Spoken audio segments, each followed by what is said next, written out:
Hi, welcome everyone. I feel like every week I suggest that this week's guest is even more special than the week before. And it quite possibly might be true, but this week we've got a very special guest on the show. Um, our normal conversation on the show is around contact centres, customer service, technology, customer experience, BPO outsourcing, retail. We've covered lots of different topics. This week, I want to introduce a very special guest, Elaine Jones, to the show. Elaine, welcome. Hi, Paul. Elaine represents Hope for Justice. Hi. Uh, Hope for Justice is an organisation that's very close to our hearts here at TMAC. We've done a little bit of work together in the past, but I think it's safe to say that the relationship goes way beyond the work that we did together, and we're very big supporters of what Hope for Justice stands for. Before we get started in the crux of the show, and before I let Elaine do herself the justice of a proper intro, not what I do. For those of you watching the show, I generally see people starting to drop off after about 20, 25 minutes of the show. For most use cases, happy enough for guys to do that. The video stays live way after we've recorded it, and if you want to watch it back again, you're absolutely welcome to do so.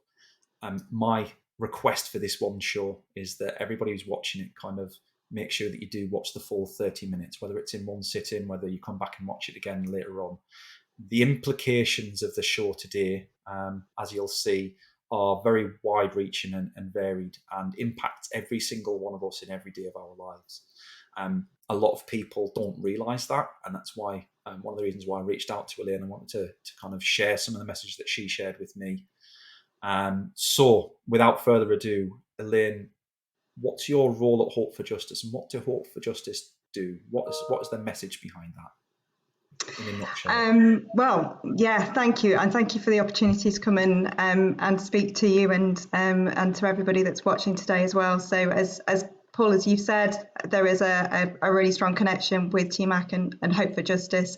But there's also a personal connection that I have with a number of people that are involved in the TMAC business as well. My background is in call centres, and so I've worked with a lot of people in the TMAC space over the years, and a lot of the businesses that you represent as well. I've worked in and for and around, so I'm excited to be able to come on your stream today and talk a little bit about what I'm doing now, which is very different to what I was doing in the call centre sector. So I moved over to out of call centre to Hope for Justice just around 4 years ago, and kind of it wasn't a natural transition.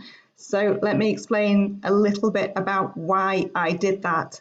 And Hope for Justice, to introduce Hope for Justice, is a modern slavery, anti-human trafficking charity. And I would say that for most of my life, I have been ignorant to the worldwide issue of modern day slavery. Of course, I'd heard about the abolition of slavery in the 1800s, and I've seen slavery portrayed in blockbuster movies. But it wasn't until about 5 years ago that I got talking to one of the parents at my children's primary school, and they ran a charity based in Manchester called Hope for Justice. And they invited me to attend one of their events talking about the issue of modern slavery. And it just completely blew me away. In fact, it was the start of a very kind of life-changing period for me. My understanding of what slavery is and how prolific it is now was completely turned upside down. And I wondered, how can this still be happening? Wasn't it abolished? Why, if it's so prolific, why aren't we all talking about it? And at the time, I was working as a consultant in the contact centre sector, and my world was all focused around average handling times and CSATs and peak recruitment, workforce planning. And it hadn't occurred to me that slavery could be right in front of my eyes. So that was kind of my background for moving into this space. And since I've been at Hope for Justice, I'm the Chief Operating Officer at Hope for Justice. And so I am responsible for the operations across the organisation. The organisation is about 14 years old.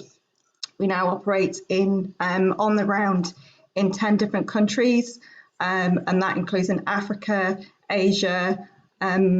We operate in the US, we operate in the UK, in Norway, in Australia. I've probably missed, that's probably not 10, I've probably missed some off. But it's to demonstrate that actually modern slavery is prevalent everywhere. It's in every single country all around the world.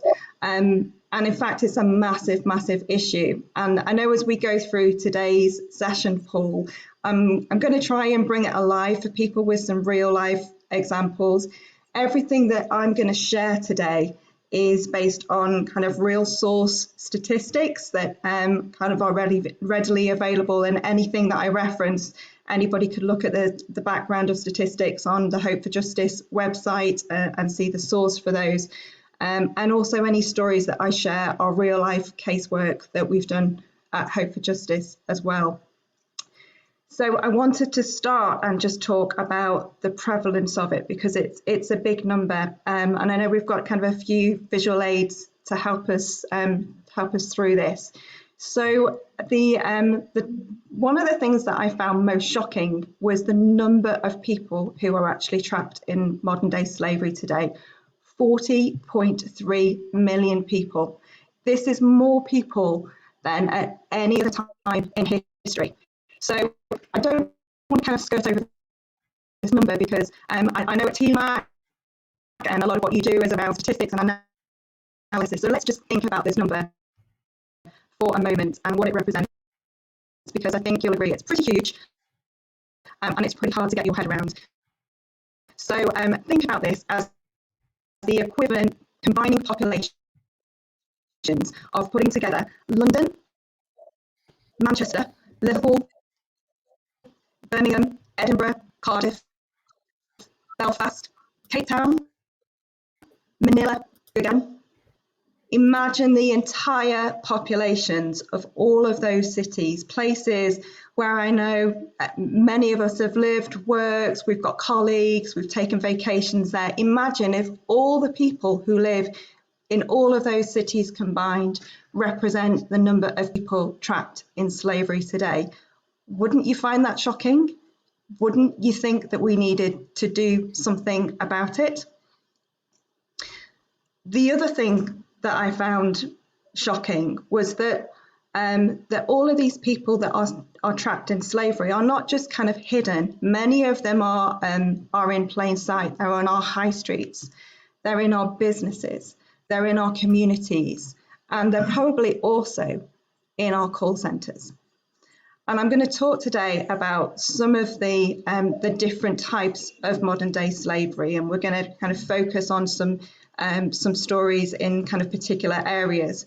But just to highlight a little bit about what it encompasses. So the 40.3 million is made up of forced labour, sexual exploitation, domestic servitude, forced marriage, and organ harvesting. And people obviously say, organ harvesting, you know, what is organ harvesting? Now that is where people are trafficked, and sometimes their organs, they're kind of forced to have kind of organ transplants to donate that and sold for money. Sometimes it even goes to the extreme where they are forced to have children in order for the organs of those children to be sold and used for money as well. It is all about money.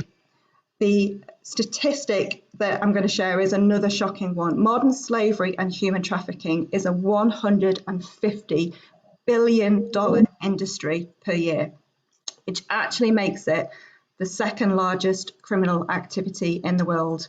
Again, it's crazy that with numbers like that, we're not talking about it enough. I wanted to talk specifically about some of these areas, and I'm going to focus on sexual exploitation, online exploitation, and then a little bit later on, we're going to talk about where slavery also occurs in supply chains and in businesses as well.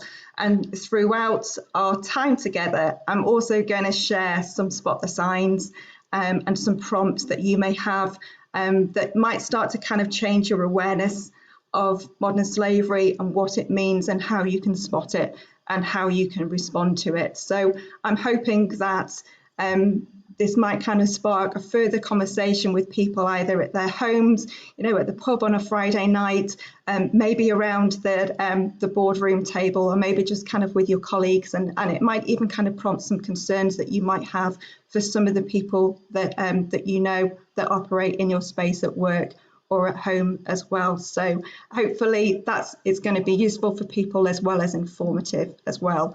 But let's start with online exploitation, because actually this is, we are seeing this within Hope for Justice, and also many of the other anti-trafficking organisations around the world at the moment, is that through our increased use of social media and online gaming, which we all know has become more and more prevalent, particularly during COVID, where people have been confined to their homes, we've seen that online grooming is fastly becoming the most frequent form of exploitation. Last year in Cambodia, in one of our lighthouses, and a lighthouse is the name that we give to our specialist residential centres for child victims of slavery. Of the 44 girls who came to us, 39 of them had been groomed online at the start of their exploitation. And then in our US investigations, a very large proportion of our cases are around teens and vulnerable runaways. And so because of this, we've been asked to design some courses specifically aimed at parents and caregivers of teens. So this is brand new training, and it's only launching this month, but I'm excited, Paul, that we're able to share today, I think, a short video about the dangers of online exploitation. Yeah, fantastic. Great intro. And I'll put the video on now, Elaine. It's about 6 minutes long, so get yourself comfortable and take it all in, because really it is mind-blowing, the effect that this can have and how close to home it actually sits for a lot of people.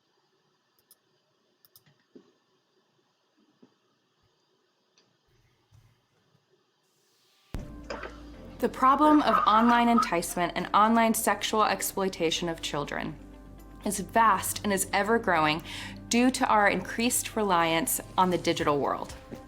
Let's consider how things have changed in recent history. Just in the last 10 years, TikTok wasn't around, Instagram was just about to launch, and only 30% of us as adults in the US had smartphones. Enticement and sexual exploitation includes many things. It includes predators communicating with children online with the intent of committing a sexual act, children being groomed online, engaging in sexual conversations with children online, and receiving and exchanging child sexual abuse material online. This victimization takes place on every platform, on messaging apps, through social media, and on gaming platforms. Obscene material sent to children is prevalent and is increasing. Sexually explicit, indecent material sent to children online has increased by 120% from 2019 to 2020 in the United States. When you hear this, maybe you think it's not that bad, or maybe that this isn't happening, or maybe you're just thinking that this could never happen to my kid, your kid. Well, Hope for Justice did an experiment, and you might be surprised by what we found. David was our lead investigator on the experiment, and he went online as your typical American teenage girl named Jenny. We all know Jenny. She's 15, she's in high school, she has her own smartphone, and she just got approved by her mom to get an Instagram account. I'll turn it over to David now, and you'll find out more about the online interactions he had as Jenny.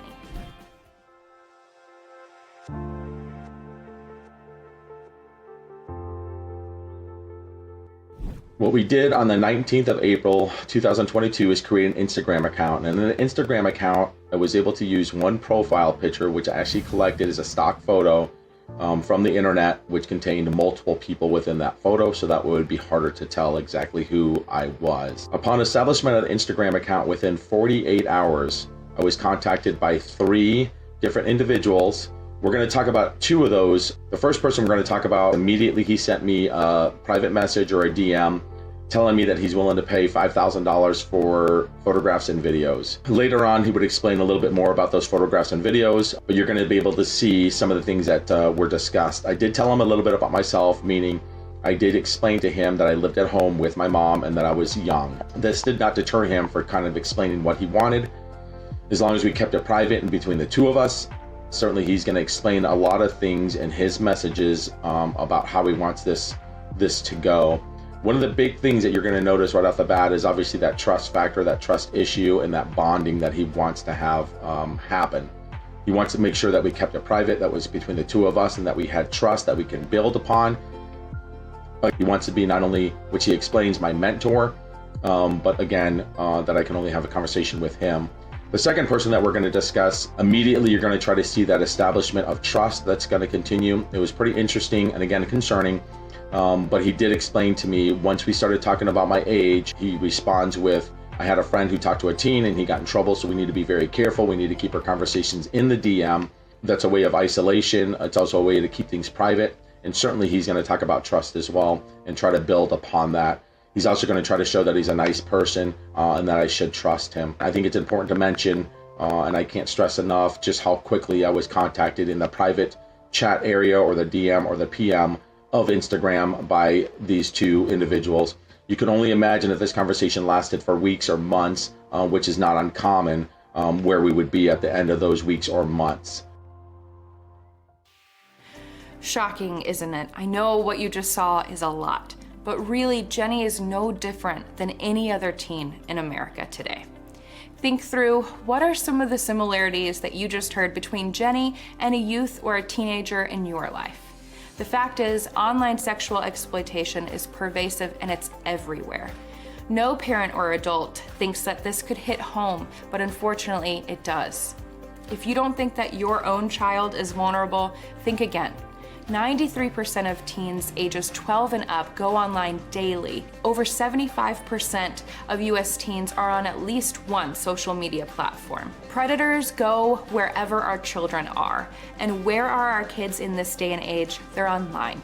Remember, the internet itself is neither good nor bad.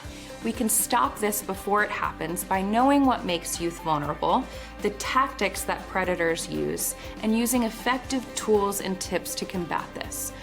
Hope for Justice invites you to take Keeping Kids Safe in the Digital World, a powerful, immersive online training course on the Hope for Justice Learning Academy portal that will equip and empower you to put in place safeguards and protections for your family.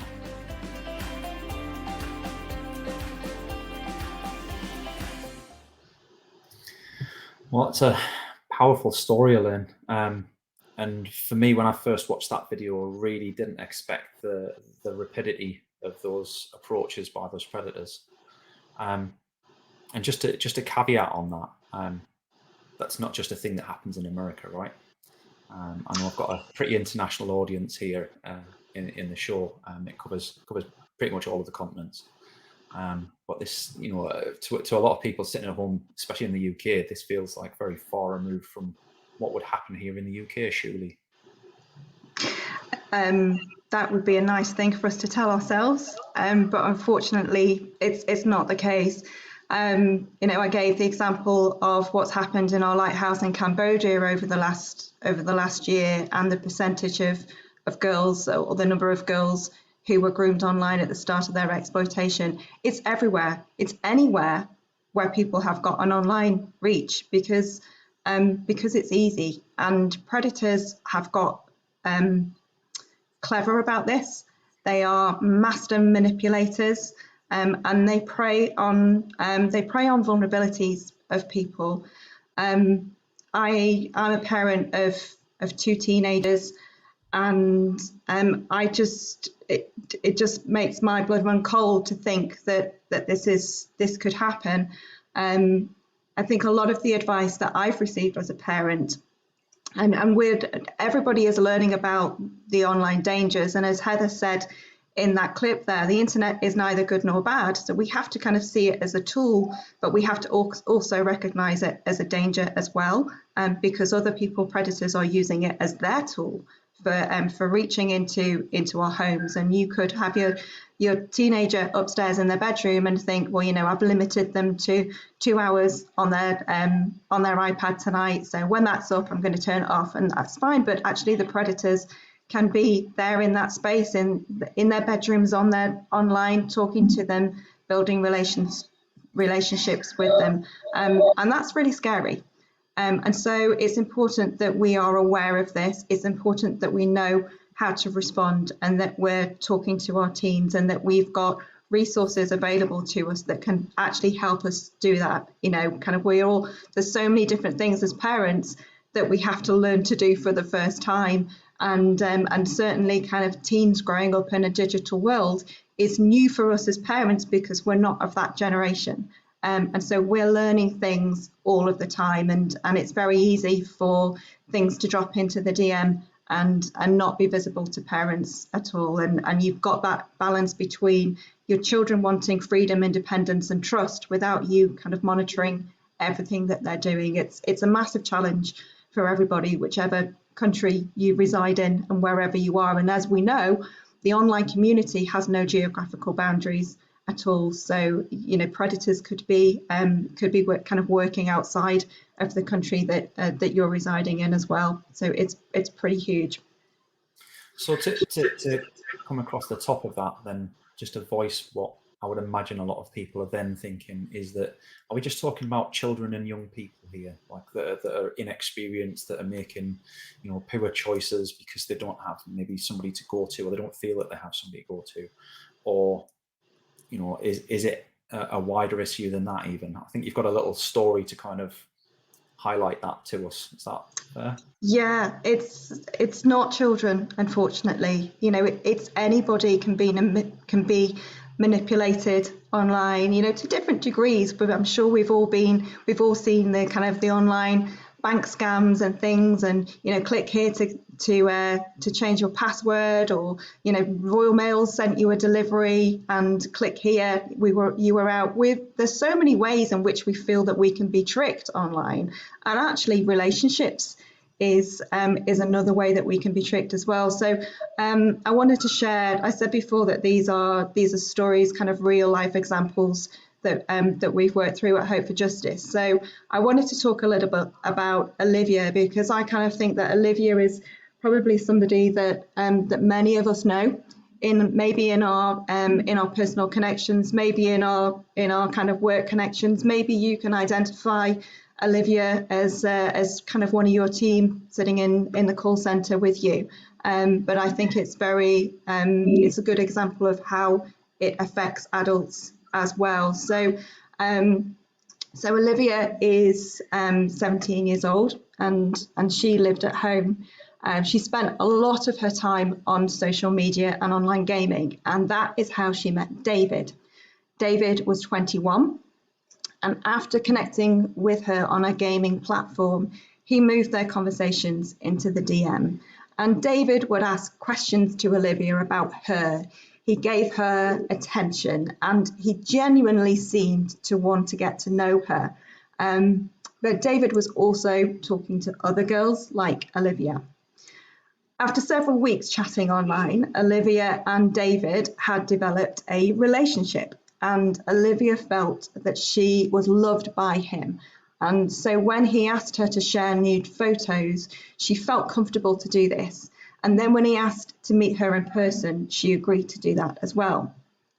So she then became David's girlfriend, and she became more and more dependent upon him.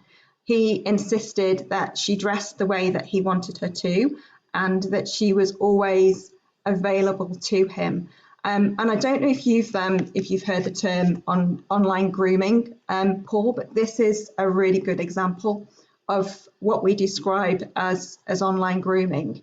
This is where somebody will invest time in a relationship online, that they'll start to build trust with the victim, that they'll create those dependencies. And the nude photos is important as well, because this is also something that we see happens quite often, is that the predator will ask for personal information like a nude photo, and that could then become either part of the exploitation by posting it online, or it could be used as potential blackmail. And I'd say at this point that this is also something that we see quite prevalent with boys online, and boys being asked for compromising photographs, and then the predator using that as potential blackmail, either to get them to do something which might then kind of lead them into gangs and county lines and other things, or it might be used to extort money from them. So coming back to Olivia's story, after just 3 months, Olivia agreed to move in with David, and a further 1 month on from that, local law enforcement started investigating David's online activities. Remember, he was also doing this with other girls. And as part of this process, an investigator interviewed Olivia. It turned out that she knew that he spoke to other girls, but didn't know that he was posting pictures of naked girls online. And many of these were under 18, which is why the law enforcement had got involved. But despite this, she continued to live with him. And this is another important part of what we see commonplace when somebody has kind of become dependent upon their predator. So Olivia is not self-identifying at this stage as a victim. She's free to leave, and so you could say, well, why didn't, if she knows that he's doing this with other, why doesn't she just leave? Well, she feels that she's in a romantic relationship with David, and doesn't feel that she's a victim. She might feel ashamed, or she might have some kind of fear of retaliation, or even maybe kind of not being believed as part of this. The investigation continued, and eventually, through law enforcement contact and also Olivia's family identifying this, they helped Olivia to leave David.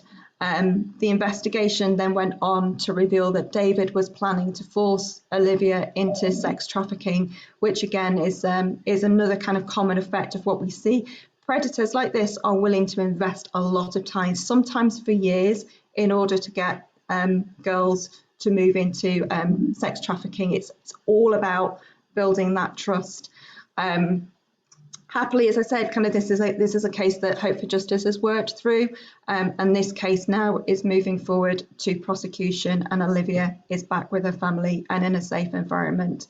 But many of those things that's happened in that story with Olivia, I think that people can relate to. Maybe things like that have happened to people that we know. Maybe it might have happened to some people who are listening today, and maybe people are recognizing things, and maybe kind of a lucky escape that they've had, that there's so many things. It's easy to drop into the DM. It's easy when people are feeling low and vulnerable for other people to come and lift them up. And you saw in the video we watched earlier where our investigator was showing some of the content of those chats, and if you kind of wind it back and have another look through that at a later stage, you'll see some of those conversations are actually about building trust with the person. So from the predator, manipulating them, feeding on any and building on any vulnerabilities that the person might have.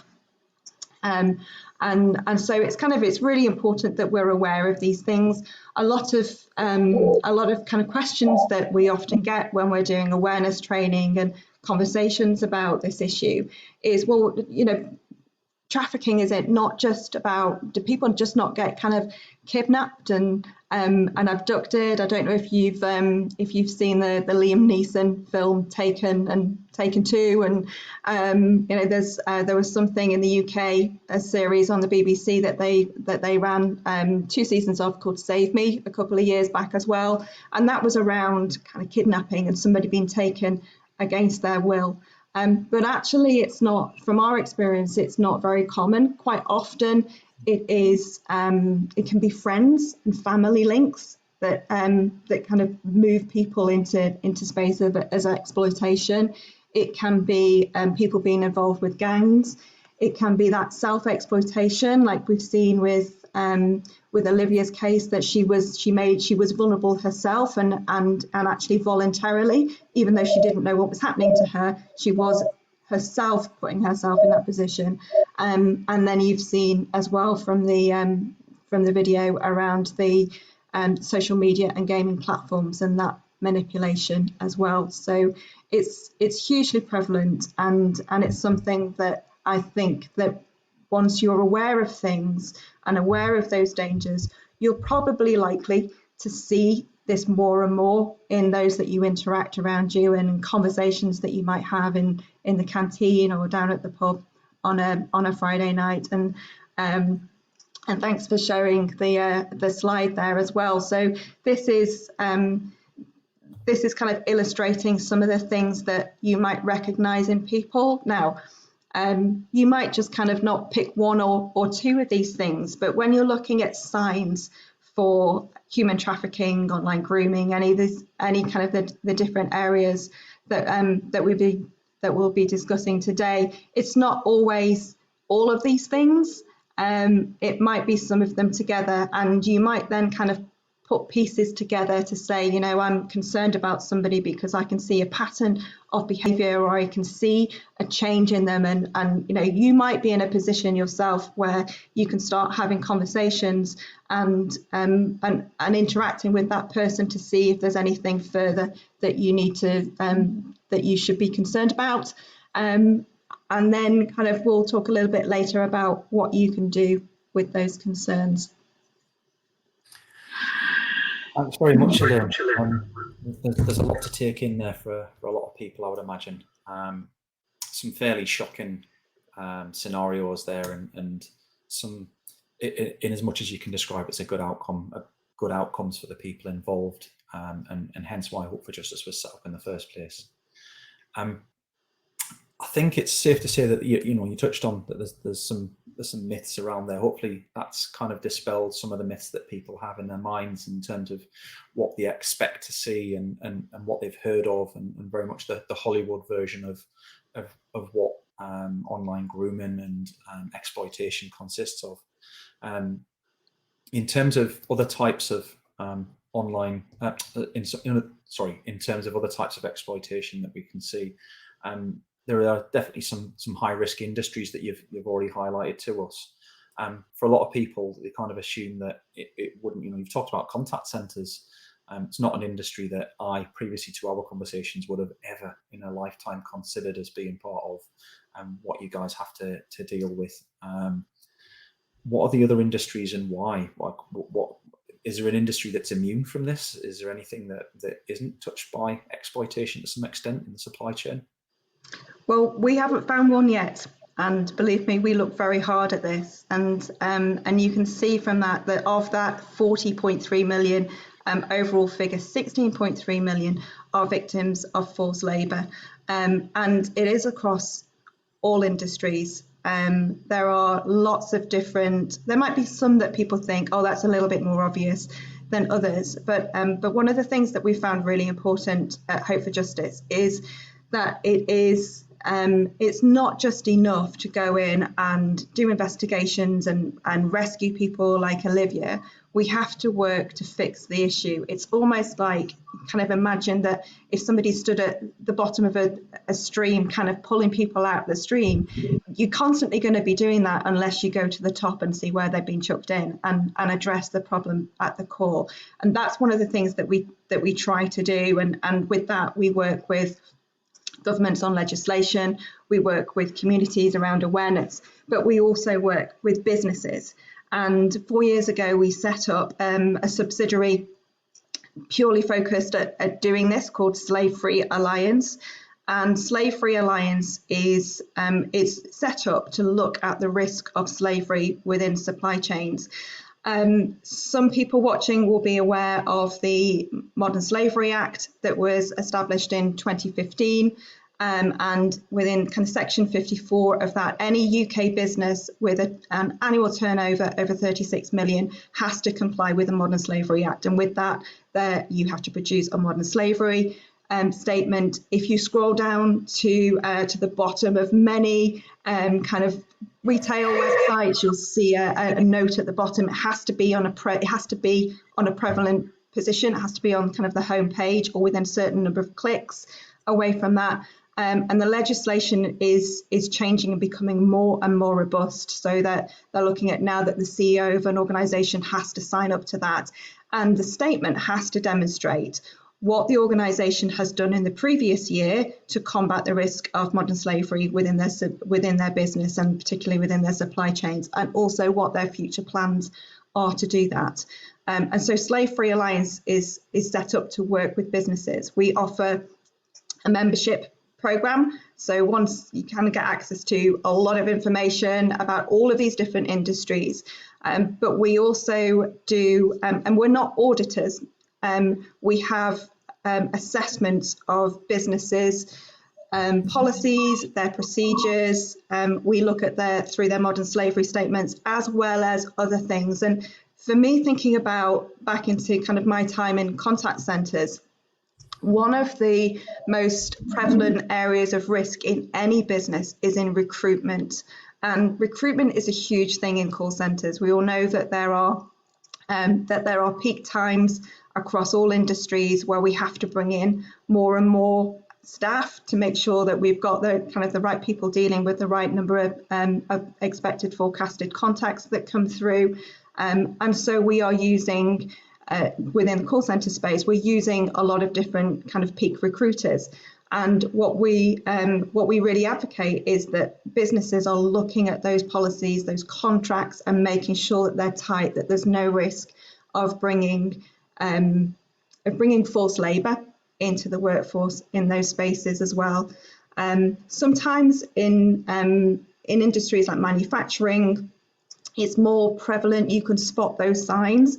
In other ways, it's somebody might be manipulated, and actually as an organisation, you're paying them, but actually they're never receiving that pay because the trafficker has kind of got control of their bank accounts, and they are withdrawing money on behalf of that person, but that person is never seeing that money. So there's again kind of a number of different indicators that we can look at, and along with kind of explaining how these play out in different scenarios, then we can kind of help organisations to understand what it is that they're looking for.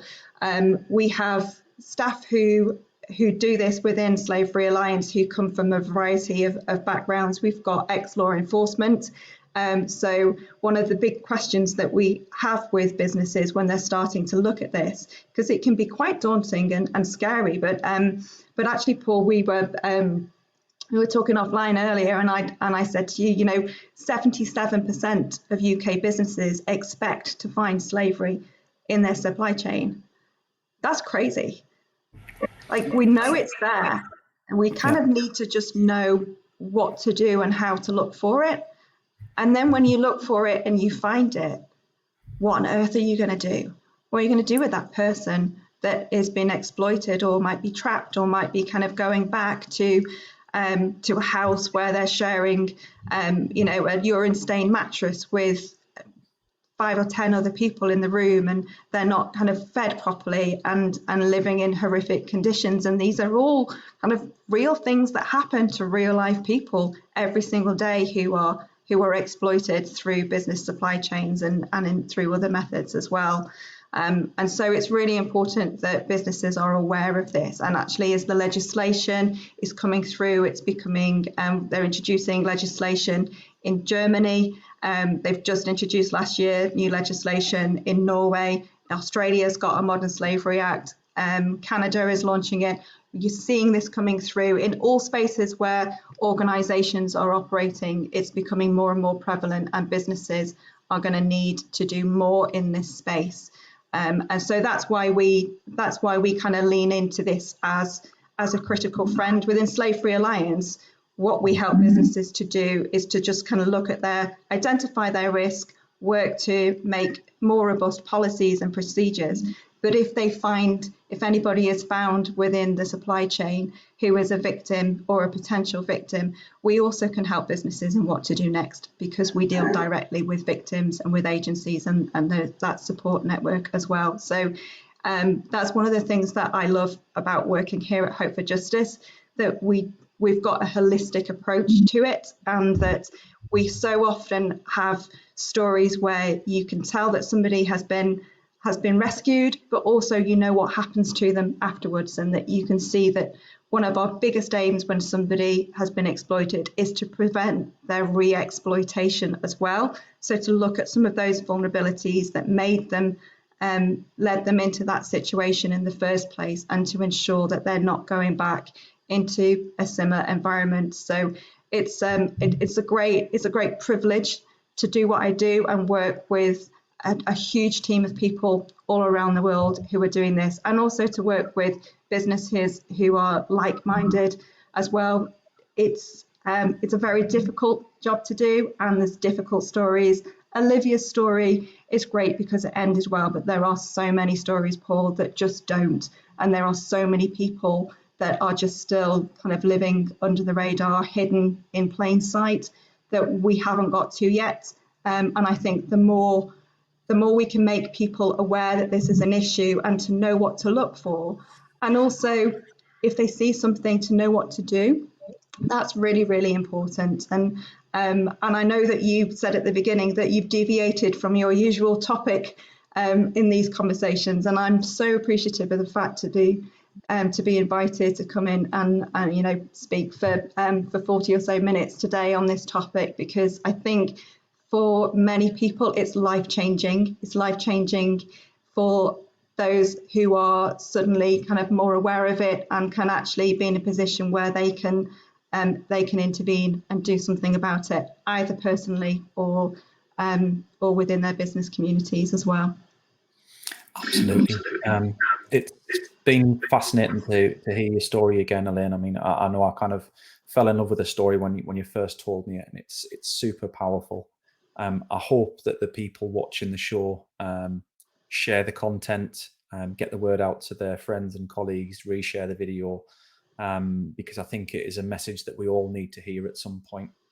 And I would encourage anybody who's watching this who might be a C-suite, senior leadership team, directors who aren't already involved or invested in this. I suppose there's a difference between being involved and being invested. To reach out to yourself or to the team at Hope for Justice. The website's there. I'll post the contact details in the comments later on. Anybody who wants to get in touch, I'm sure Elaine and the team will be more than happy to speak with you and offer the advice that they can. Really hope that this makes a difference, even just to one person. And for everybody who's not in that senior leadership position, take a look around at the people around you. You made a great point to me offline, Elaine, is that nothing ever goes badly when people do report things that they think are suspicious. But people then have to live with themselves years later when they realize that these were the trigger points, and they knew somebody who they could have helped and they didn't, because they didn't know the signs or they weren't aware enough. And hopefully this gives you enough information to start that journey. But really do, if it's something that you are concerned about, reach out and have a look at the resources that are out there that can help you kind of identify that and take the next steps in terms of, you're very much right, the outcomes. What do you do next once you've identified someone or a group of people that might be needing that support? Elaine, it's been a pleasure to have you along. A very somber topic compared to what we would normally be talking about, but very important nonetheless. Thank you for your time, and by all means, kind of when we put this out, make sure that you're available, because I would like to think that you get some good traction from the communication from this. Totally. Thank you, Paul. Awesome. And for everybody else who's watching from the usual audience space, watch this space. We'll be back next Thursday at 3 p.m. for our usual slot. I hope you've enjoyed and taken something away from this, and sign up for the newsletter that you can get to on my profile. You'll be updated with all of these events. If you want to be able to keep track of the links and you want to be able to refer back to this video, the events links are in that newsletter that you can get straight away. Thanks everyone. Have a great week, and hopefully this helps you.